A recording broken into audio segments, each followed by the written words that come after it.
Okay, we're going to be talking, we're not going to be very long tonight, probably no more than 30 minutes. Do a quick review since our learning design project's coming up. I'm going to do a very quick review of what should be expected in so we can be sure there's no questions about that. All right, so the design and learning project, you're giving me two things. You're giving me a paper product. You're giving me a project proposal, explaining the rationale for your population. Why are you using this population? What's significant? And this is brief comments. This is only a few sentences. You're going to give me a description of the context. Where is this learning going to happen? What's the environment like? What is the facilities like?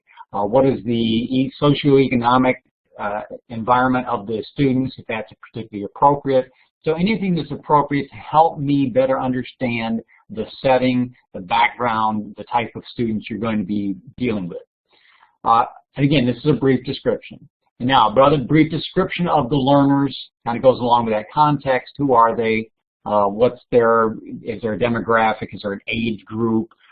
Is there a economic background, educational background, high school level, college level? Whatever you feel would be relevant, again, to help me understand this group that you're working with, so that I can better look at the following things, which is your learning outcomes and your plan for assessing those outcomes. So what is it you want this population to do? How are they going to change? What are they going to know?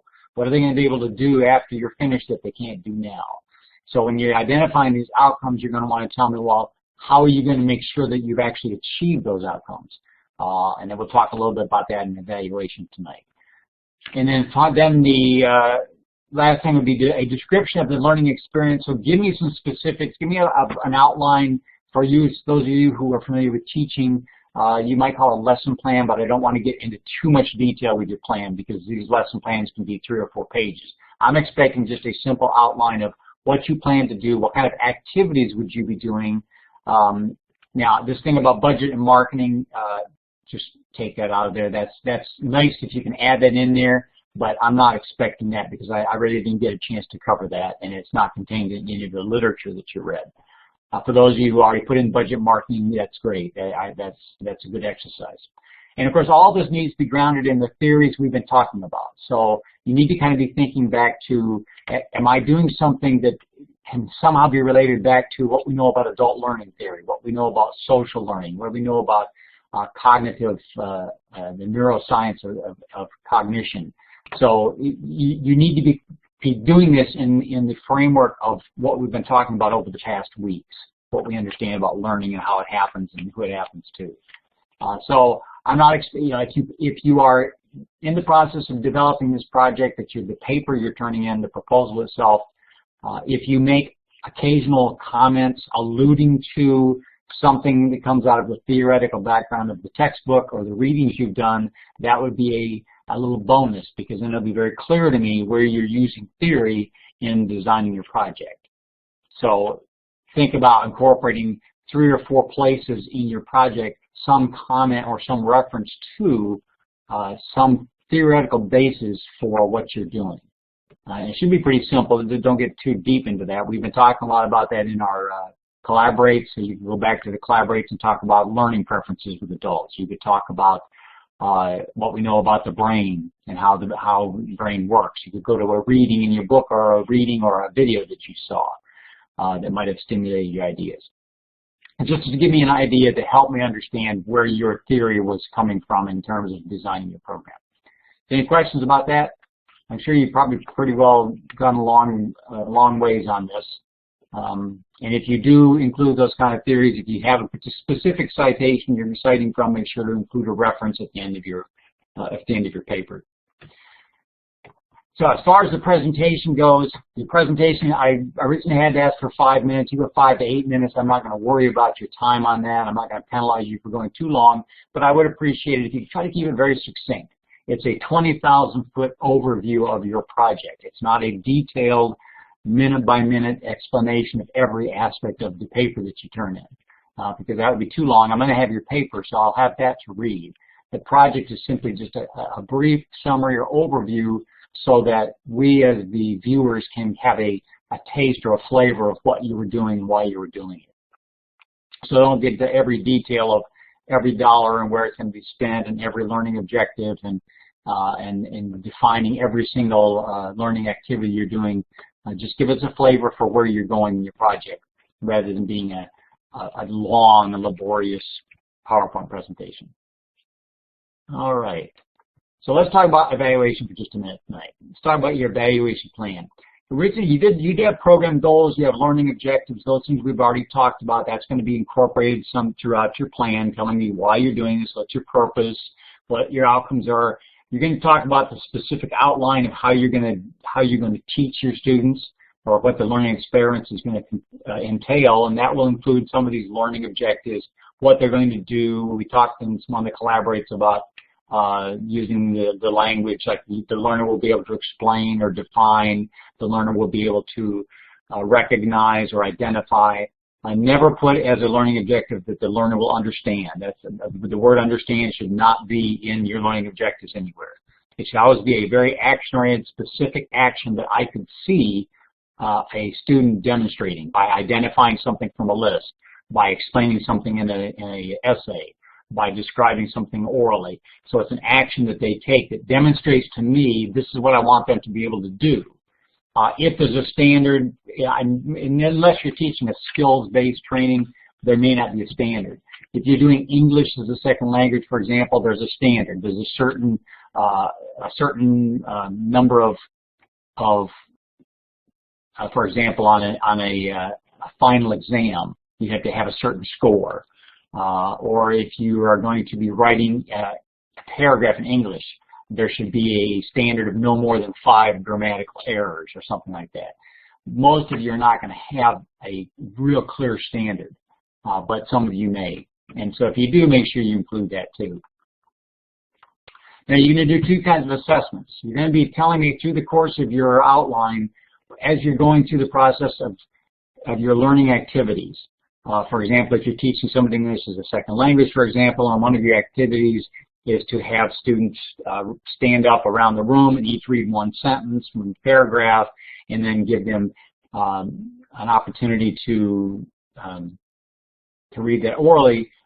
Your formative assessment might be to give them verbal feedback on their mistakes, or whether they did good or whether they did poorly, and where their mistakes were as they go around the room reading their sentences. That would be a formative assessment. So you're going to have some kind of assessment of outcomes as a formative process through the activities and through the learning experience.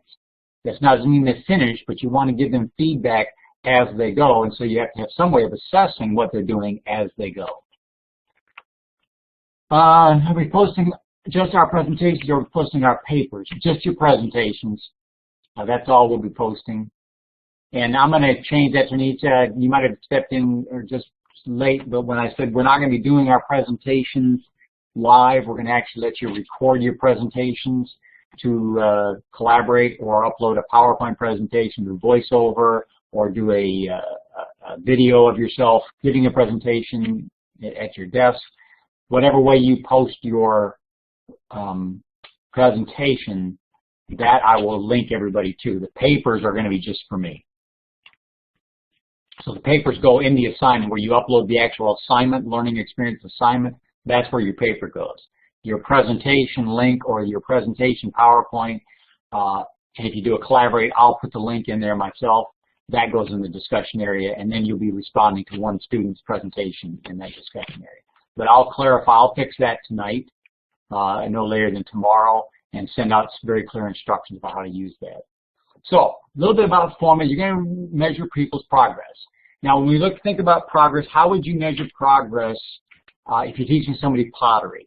What would be a formative assessment you would use if you're teaching somebody how to make a clay pot? What would be an in-progress formative assessment technique you could use?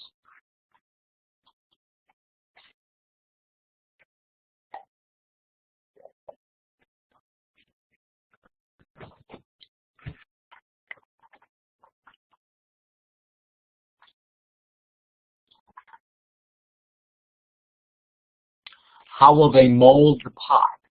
Okay, and how would you assess how well they mold the pot? Now, you would stop as they're going, for example, at this point, you would stop and assess how well they're making the mold. That's what you're suggesting? Okay, good. So I would just say, having created a pot, okay, beginning with a small one, of course we would do that. We could do a practice pot. That would be a formative assessment, because if ultimately we want them to create a final fired and painted pot. So doing a small one would be a formative assessment before they actually start on the larger one. Right, so we would try to give them feedback on how they are doing in the process of making this pot. Because if we wait till the very end, we won't be able to go back and they won't clearly understand, well, where was I made my mistake? Where was it I was doing something wrong? So we want to be able to give them that information as we're going. Okay, what kind of formative assessment would you use if you're teaching somebody to be a mountain bike rider? I think somebody in this group is a bike rider. So what kind of in-process assessment would you give this person if you're teaching them to ride a mountain bike?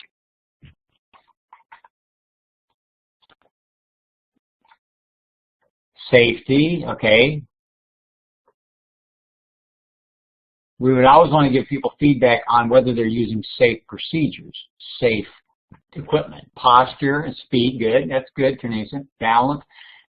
So we could stop the person, well, as soon as they come down out of the air, and we could give them feedback on right, of course, without falling and getting hurt.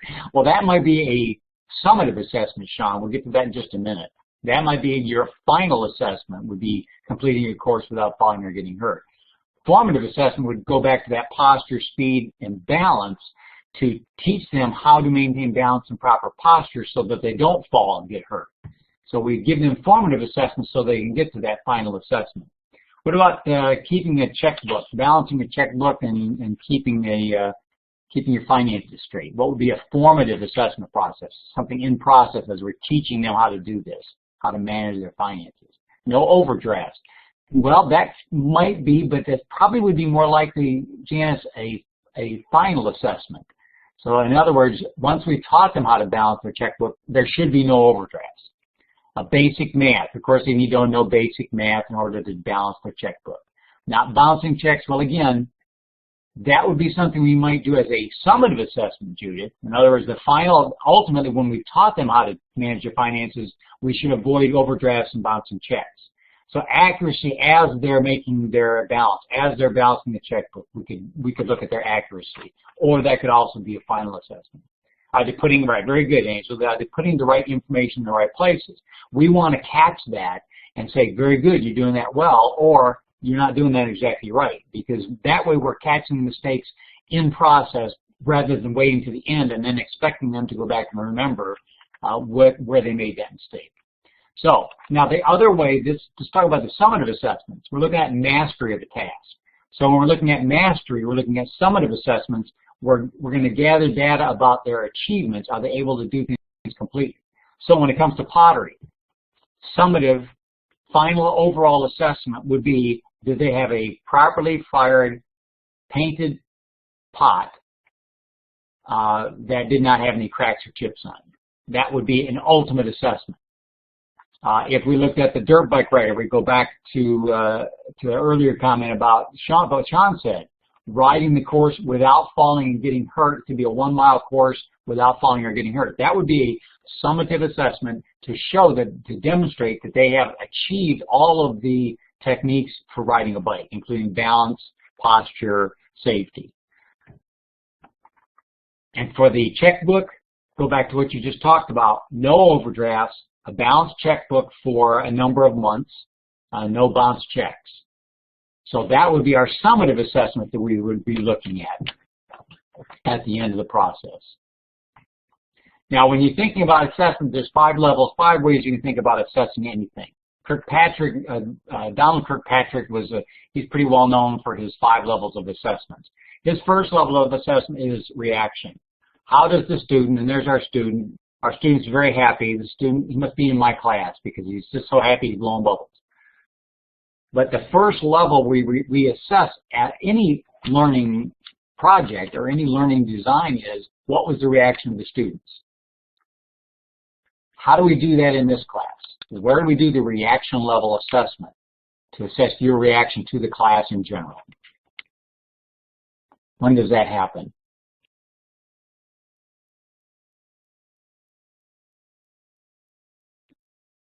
Right, the survey at the end of the class. We're all familiar with that. Our end of course survey, and you talk about, was the instructor approachable? Did the instructor give me feedback? Did I like the textbook? Was it difficult to manage the website? And these are all your reactions, your personal perceptions, not based on an authority, but based on you, the customer. How did you react to the course? And that's important that we get that information, because we need to have that kind of feedback to help us make adjustments or better understand where we can better satisfy the learner. Okay, the second level has to do with learning. So we talk about the second level of assessment being on the learning level. Again, this could be a formative or a summative assessment. What did you learn? So I would like to know what you know at this point in the course, and how might I assess your learning through this process of the course. How could I assess your learning? Are you learning as we go? This one's, again, fairly simple. Well, not necessarily. Yeah, maybe your grades. Maybe your grades. That would be part of the assessment. Grades as we go through the course, grades of your different assignments, your posts, your discussions, right? So very good. So I'm evaluating, are you getting it? Q&A, what we're doing right now is an example of a formative assessment, isn't it? I'm trying to gauge whether you're getting the information, whether you're grasping and understanding the information where you could explain it later. So that would be a learning, and grades would be part of that too. Okay, so the third level is what? Does anyone know what the third level is?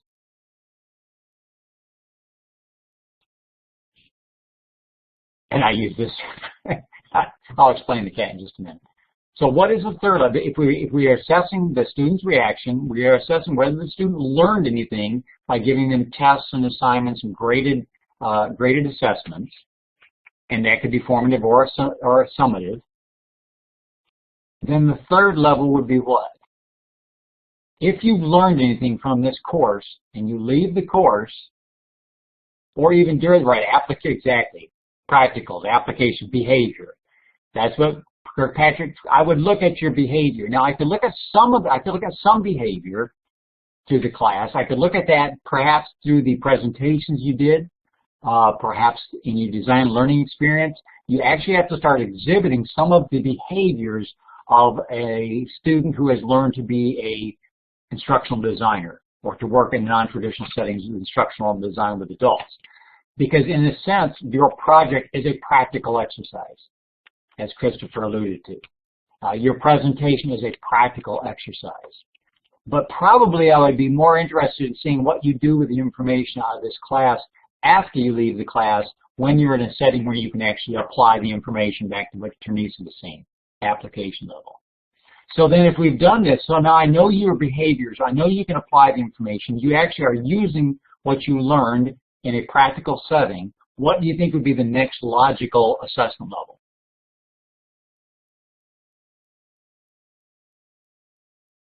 What's left to measure and assess? And this goes beyond what we discussed in terms of your project.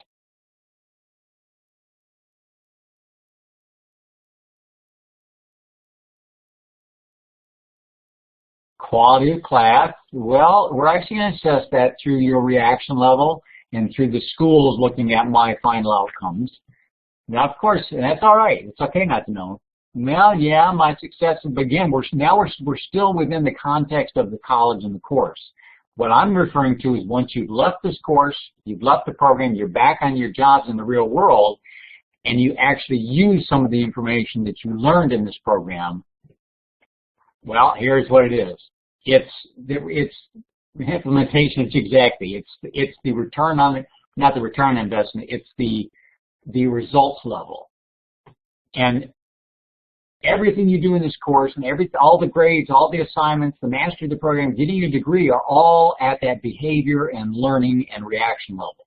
Once you leave here, if you use the information from your program, from your degree, and you actually start using this in your job, we would be able to evaluate whether your ability to design instruction, to be a better instructor, to design proposals for instructional programs, if that makes a difference in your organization, if you actually start to see results from what you've learned here, and it changes the results you get in your job. In other words, you're getting better feedback in your job, better performance reviews. You're having more success in the programs that you're designing or in the people that work for you when you do professional development with them.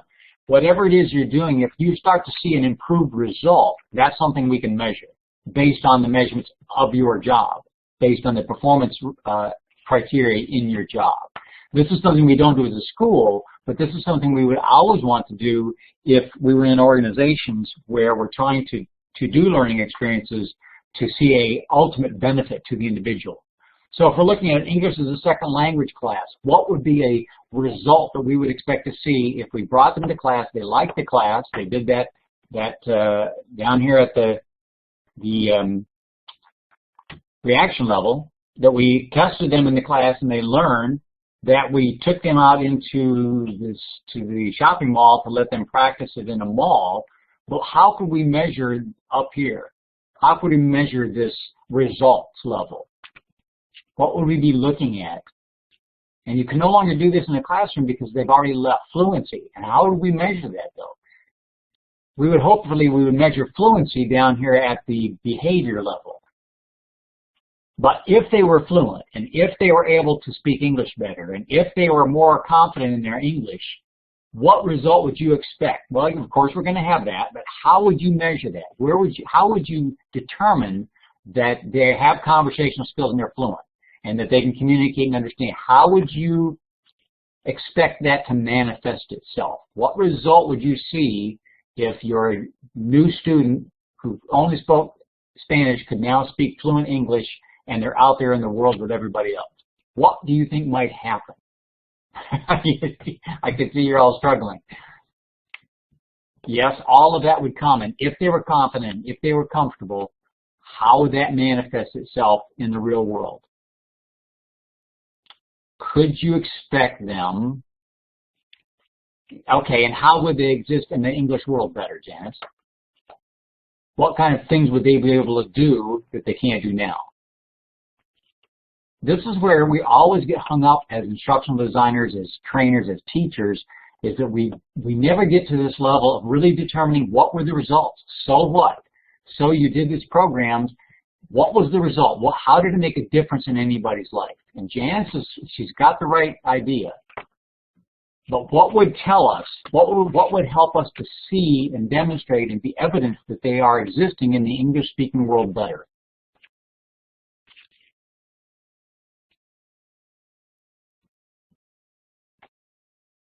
Jobs, education, restaurant, there you go. So it would be the actual experiences that they're having, getting a better job, being able to go on to further education, ordering in a restaurant, interacting with doctors, interacting with other service agencies where English and speaking and communicating is better. Being able to do things that English-speaking people take for granted.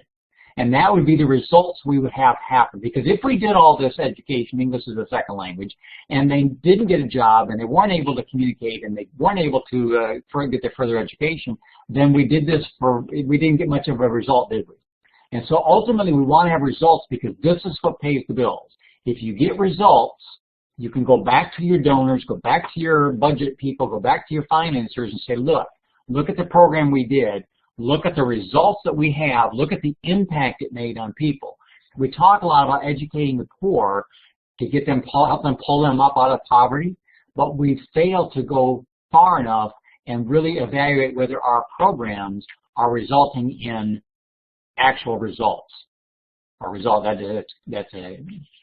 not a good way of saying it. Are resulting in actual successes, resulting in outcomes, resulting in a difference in people's lives. We just don't go far enough in looking at results, and that should be the determiner of whether a program is worth it or not. It's hard to do because how do you follow people around the world and the community to see what the difference is? You're trying to stay in touch with these students. For example, staying in touch with you, I would like to, in a year or 2 years after you graduate from the program, I would like to go back to you, have the school go back and find out, how has this made a difference? Have you gotten a better job? Did you get a promotion? Have you used the information you learned? Have you been able to come up with award-winning programs? That would be a measure of results of our master's degree program. and a result of this class. But that's the hard thing to do, and it's sad. It's the most important thing to do, but we just don't do it well enough. Okay, and then the very last thing, and this is the 5th level, that's the return on investment, and that's something only if you really want to get into the financial part of everything we do. This is kind of the distasteful part, is for the money we spent, are we getting return on our money? Are we taking people off of the welfare rolls?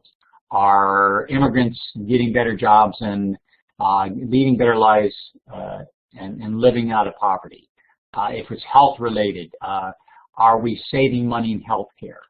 This is the part we don't generally get to this. This is a real high level, so don't even worry about this. But I would expect for your programs, at least you're looking at the reaction level, the learning level, the behavior level, what's going on within the learning experience that you're designing. I would like to see at least 1 or 2 places that you mention, this is how we're going to assess their reaction. This is how we're going to assess their learning. This is how we're going to assess their actual application of what we're teaching them. I don't expect you to go on to the results level unless you're really brave and ambitious. So this particular section would be one of the last things that you would put into your project. You might put it earlier on, but you could put it along with the learning outcomes and just bring them and keep them together, or you could separate it and put it at the end. But I would expect to see some discussion of how are you going to assess formatively, summatively, how are you going to assess these levels of learning? What kind of assessments are you going to do? Is it oral tests, assignments, practical application, something that you're going to take them on field trips? Are you going to just do it in the classroom? Is it going to be using mock-ups, or however it's going to be? Make sense? Everybody understand that? Any questions about? Very good. Yeah, so this is basically what it comes down to. Did they like it? Did they learn it? Did they use it? Did it impact the bottom line? And what's the return on investment? So that's a pretty concise way of explaining these different levels. Just another way of looking at what we just talked about. And there's also, who's going to do the evaluation. I'm not concerned about that. If I was doing a real project, that would be important to identify who's going to do it. So we have impartial people that are going to collect the data. We want to know how it's going to be done. What kind of tools are you going to use? It could be computer-based, paper and pencil tests. In healthcare, is it going to be using a blood test? So, we want to know how it's going to be done, when it's going to be done, timing, would it be done within a week, a month, a year? At what point would we be assessing these different levels? And so those 3 parts, if you're really doing a design project, you would want to include that when you submit a proposal so that people have an idea of how you're going to measure the outcome of your project. Because that impresses people who are funding you, and people who approve projects, they're impressed when you come up with an evaluation plan. It looks good. They feel like we're actually going to see the outcome. We'll know if our money was well spent. So it's a good thing to always include in real life.